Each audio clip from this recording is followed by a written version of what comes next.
starts getting beaten up by the PC police, you know things have gone too far. He talked with ESPN's Colin Cowherd last week about why comedians don't want to play at colleges anymore. Here it is. I hear that all the time. I don't play colleges, but I hear a lot of people tell me don't go near colleges. They're so PC. Here, I'll give you an example. My daughter's 14.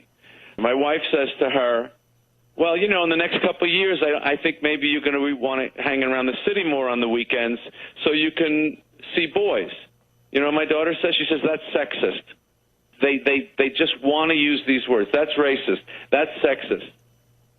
That's prejudice. They don't even know what they're talking about. Yeah. They don't know what they're talking about. They really don't. And I'll give you an example. I'll contextualize this for you. Why people love to say that's racist. That's sexist. I'm offended, sir. There's a reason for that. Do you remember when you were a kid on the school bus? This is probably where, you know, my experience of it really comes in. Like, do you remember when you were a kid on the school bus and there were some older kids and they were talking about what they liked? And you wanted to fit in. You wanted to be cool. You wanted to be one of the group. So you allow yourself to be swayed. You talk about things that you don't know about in an effort to fit in. Like, I remember, and this actually worked out to the positive, but I remember someone on my school bus when I was a kid being like, dude, Rush is awesome. Rush is the best band ever, man. I was like, yeah. And these were cool big kids. So I was like, yeah, Rush is awesome. And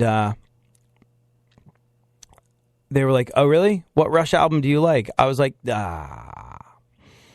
all of them. And I was saying I like this band that I never heard a note of before, just so I could fit in, just so I could feel cool, just so I could feel like one of the crowd.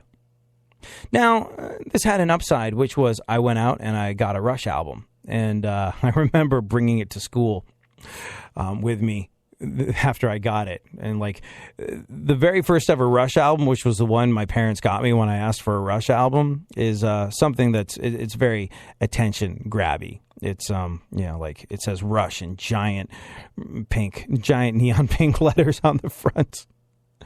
So, you know, I was able to redeem myself by going, oh yeah, you were asking what my favorite Rush album is? Yes, this is the one. This is it. Yeah. Working Man, Finding My Way. Yeah, it's really, really great. And that worked out well because it introduced me to a band that became one of my favorite bands ever. But that need to fit in, that need to want to use these words, that need to want to fit into the conversation and be a part of something. This is why PC nonsense has become so crazy recently.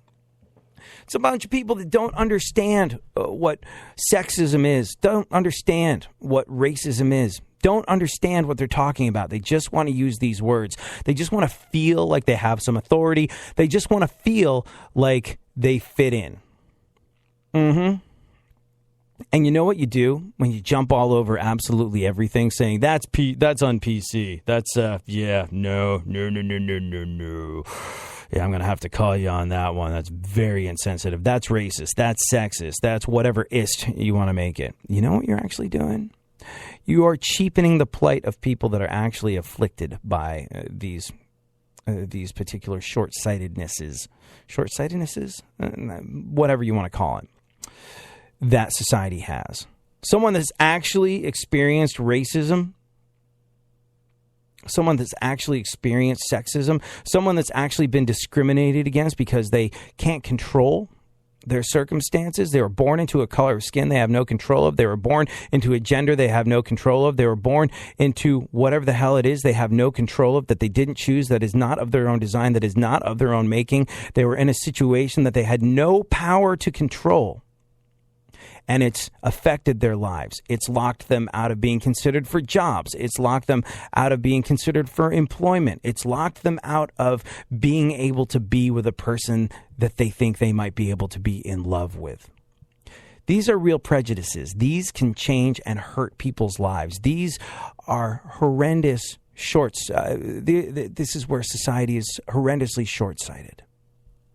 And by coming out and being PC, unnecessarily PC, just so you can feel cool, like you have something to say, like you can fit in, you are not only hobbling the truth, not only hobbling comedians, and by the way, comedy is where you will find the truth 9 times out of 10. People think it's just, so you can have a night off at the Yuck Yuck Hut, and that works great. But 9 times out of 10, the truth you're going to find is more in a comedic satirical program like this one, or on stage at a comedy club. This is where you're going to hear more examples of truth, and we must protect that, and that is so important.